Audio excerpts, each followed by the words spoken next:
Click the subscribe button to subscribe our channel. Click the bell icon for instant notification.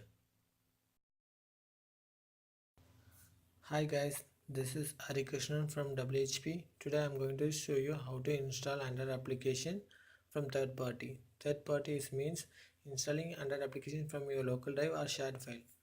Today I am trying to install one of the Android application. I am going to file manager.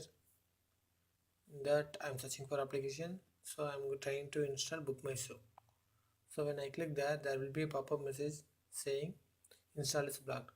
That time click settings button, go to settings, that scroll down, so you'll find unknown source. Enable that one. It will ask one more OK, give OK. Then go back and now try to install the same application. This time the application will be installed. So wait for a while let the application to be installed. If you have any doubts, please mention it below query. We'll get back to you as soon as possible. Thank you for watching the video.